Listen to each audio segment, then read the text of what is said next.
useless!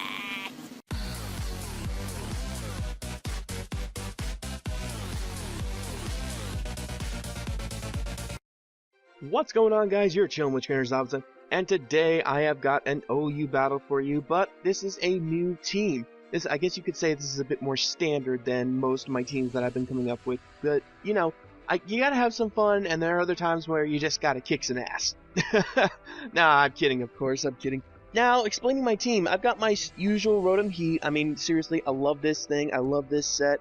I've got Greninja, which is a naive Protean. It's pretty much the standard Greninja, except instead of Life Orb, I give it Extra Belt because, I mean, Greninja is frail enough as it is, it just does not need that recoil. Next, I've got a Mega T-Tar with Stealth Rocks, and pretty much just an it's pretty much offensive, and then takes advantage of its special bulk. Then I've got a Skarmory that's my defogger, but also has access to spikes, so that way, you know, even if I have to defog my Stealth Rocks, I can always just set up some spikes afterwards to kind of make up for it. I've got the Amoonguss set that was made by my friend, the Canadian Wi-Fi, and you know what? It still works to this day. I mean, it's just great. And I've got the Azumarill, which, let's face it, Banded is the way to go. There are some people who don't run Banded, and it just doesn't quite have enough power that it usually does. But with the Band, it's just so good, so powerful, it just destroys lives. Okay, enough with that. Now, my opponent today, looking at his team, threats, I'm definitely going to have to say Hawlucha, considering how fast it is and how much it would suck to take a high jump kick to the face. Greninja, for same reasons why my Greninja is a threat. Diggersby, because that thing is going to hit like a frickin' truck. And finally Latias, which I'm guessing, based on the mix of his team, is his specially defensive wall, which is not going to end well for me, well, I should be okay. I've got the T-Tar, which is a pretty good check to Latias, and as far as I know, like, none of them run hidden power fighting, so I should be okay. But enough with that, let's get to the battle. So my opponent today is Justabomb, and we set this battle up way long ago. We set this battle up back in Black and White, but we just never actually got to facing each other. And finally we were able to do it thanks to his stream, and you know, I'm glad I tweeted him that I was streaming because he stopped by and, you know, we were able to have this battle. So, first off, I'm going to start off with my Rotom-H as he starts off with Smeargle. I go for the trick, knowing full well he could Spore me, but I didn't want to risk. I still wanted to get that thing tricked. I wanted to lock it in and make it almost useless. So here I make an epic second turn prediction. I predict he's going to predict me to Volt Switch, so I go for the Will-O-Wisp. He switches in Diggersby, that thing gets burned, and that thing is crippled. That is awesome. So I go for the Overheat, does massive damage. He goes for the return, and that thing is banded. I know it's banded because that is definitely banded damage. That is a burned Diggersby. It shouldn't be doing that much. And, yeah, so down goes Diggersby, one of the prominent threats on his team, out of the way right off the bat. So now he's going to bring in Latias, and holy crap, it's Mega! Did not see that coming. Holy shit! He goes for Dragon Pulse. He's obviously going to outspeed. I was just going to Volt Switch anyway, and down goes Cookies. Jesus Christ, Justabomb. That's not even legal. You need to tell me before you do that. But it doesn't matter. It really doesn't, because here he's going to go for the Thunderbolt as I bring in Pixie Fighter, and you know what? That is a crit Thunderbolt, and it still does not knock out Azumarill. But a Play Rough will knock you out, Latias. So down goes the Mega. It was not an issue whatsoever. Even a crit Thunderbolt, just Azumarill too bulky. So now he goes into his Electros to try and knock me out with a Volt Switch or Thunderbolt, either one.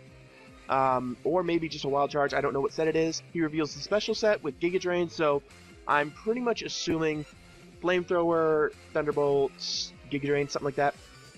So I go into Amoonguss as he switches out into his Smeargle as Sleep Fodder, and I knew that he could do something like this. I knew he could have done this, and I wanted to go for sub, but then I thought, you know, putting that Smeargle to sleep would be actually a pretty good idea, because I still haven't gotten rid of the hazards, and I don't want him to try and, like, set up spikes. So here he's going to go into his Hawlucha as I go into my Skarmory, and now he's going to send out his Electros. Obviously I can't stay in on this, but thanks to the switch, I can go for a defog, get rid of the Sticky Web, which means my Greninja is going to be able to outspeed everything again. So now I'm going to have to switch out here. I can't take these hits from the Electros. I go into my It's-A-Me, my Amoonguss, as he goes for the Volt Switch. And, you know, looking at his team, it's all shinies, which is really cool. I don't think I ever told you guys what my policy on shinies is, but I guess that's just for another day. So here he brings in his Greninja, and I thought for sure, like, holy crap, is this the Greninja that I cloned? Because I cloned a bunch of them, and they were going around everywhere on the GTS, but apparently it's not, because the one I cloned was female, and the one he has is male. Anyway, I go into my Reptar on the predicted Ice Beam, and Reptar can take these hits like a champ. I mean, just nothing can stop him. Nothing! And even a U-turn isn't going to do that much, except he goes for Hydro Pump as I Mega Evolve. I could have taken the hit, but there's no way I could have taken two. I'll just say that right now. As I go for the Stealth Rocks, he goes for the Hydro Pump, misses again, and I go for Crunch. And here, I think, you know, those Hydro misses did matter. Like, one of them, they both matter. Like, one of them, if he hit both, my T-Tar would have been knocked out. So here, I do the honorable thing, or at least in my mind, and just sack off my T-Tar instead of going to Skarmory, because it's like, you know, T-Tar, you should have fainted when he went for the second Hydro Pump. I think it's only fair I give him this kill. So I bring in my Skarmory as he goes for the U-turn, and this Hawlucha is gonna go down. I have to knock it out, but he brings in his Smeargle, and man, that thing is frail like glass because he gets Stealth Rock damage. I go for Brave Bird, and that's enough to knock him out, and that's just. Man, Smeargle is just such glass. No wonder it needs Focus Sash. Anyway, Sandstorm ends. No big deal. It's not like I wanted it to stay forever or something. I've already got my hazards, so I don't need the weather. So he brings in his Electros, and by now he should know that I'm just going to go into my Mungus. But I thought he would predict that, go for Flamethrower, so I bring in Pixie Fighter. It ends up just being fodder, and I guess I get the initiative here, which isn't too bad. But I still would have liked to have it for Aqua Jets, just in a worst case scenario.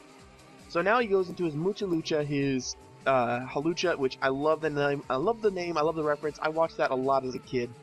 And I bring in my Greninja, go for the Ice Beam, knock him out, and down goes his Hawlucha. And man, I love how shiny Hawlucha looks. That thing is just so cool. So now I'm gonna go for the Dark Pulse as he brings in the Electros, and it's gonna do some massive damage. However, he's going to go for the Thunderbolt, get the Para, and now my Greninja is pretty much useless because I think Greninja's only priority is like Water Shuriken, and everyone knows that move sucks. If it at least had like 25 base power, I think it could be usable, but now it's just nope. So he goes for the Giga Drain to knock me out. I kind of figured he would, but I didn't want to take any chances. So I'm going to go into my Mungus, as he goes for Flamethrower, but you know what? I'm especially defensive of Mungus. I can take it. I go for the Giga Drain. I get health back, and everything is looking up. And this part is the battle I kind of want to say is pretty much over because my Amogus can knock this thing out. Here's the thing: he goes for Flamethrower. I can take another one after the Giga Drain and the Black Sludge recoil. However, I cannot take another one after the Giga Drain, Black Sludge recovery, not recoil. Sorry, and then taking burn damage. I cannot survive another one in that case. So I have no choice. If I want to win this battle, I have to switch out to my Copper Bird, my Skarmory, let it get knocked out by a Flamethrower, and I'm gonna have to switch back into my Mungus, who got the Regenerator recovery, and well, that's pretty much what I have to do, and that's what I end up doing. So now we're just down to our last couple pokes. He's gonna go for Flamethrower like before. As long as he doesn't get a crit, I'm fine. He doesn't get a crit, I go for Giga Drain, knock him out, and that's the end of the battle. So GG Justabomb. That was a really close, really fun game. And I'm glad we were finally able to battle. So let's get on to the talk of the day. Today's talk of the day, I want to ask your opinion. What do you guys think of shinies? Me personally, I love shinies. I think they're really cool. I think, well, most of them are really cool. I think that they bring some they bring some creative designs to what the Pokemon are originally by just showing off some different colors. Some of my favorite like 6th gen shinies are like Diggersby, Chestnut is definitely up there, Hawlucha is another one. And I really do like shinies that are in the 6th gen. But when they're 5th gen Pokemon, when you see something like that that's shiny, it's just not that special anymore. Because it's really easy to just go into Pokegen and make a 5th generation or lower Pokemon that's shiny. And it just doesn't seem like it's that special anymore. And I really liked it, how you can come before and it's like, oh, that guy's got a shiny, and that's really cool. But it's like in 5th generation, that wasn't really that special, but it feels like we got something back when you can't generate 6th generation Pokemon, because now when you see a shiny Hawlucha or a shiny Chestnut or something like that, or even just my shiny Greninja, it's like, "Aw man, that's really cool. There's no way they could have hacked that." And it's true. Even if it's a clone or a copy, it had to have been made first by someone through their efforts before it was cloned or copied or anything. So it really is an original shiny. It's just been passed around a lot. That's the way I see it. But that's just my opinion. I want to know what you guys think down in the comments below. I hope you guys all enjoyed it. I really appreciate each and every one of you all. Be sure to share with your friends and family so that way we can reach 2K at the end of the month. I'm really counting on you guys for this.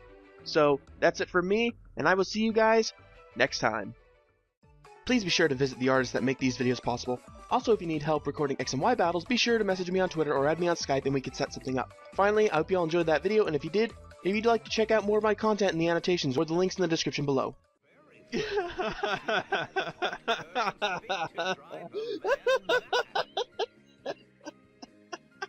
shall be needing an in-depth account, good sir.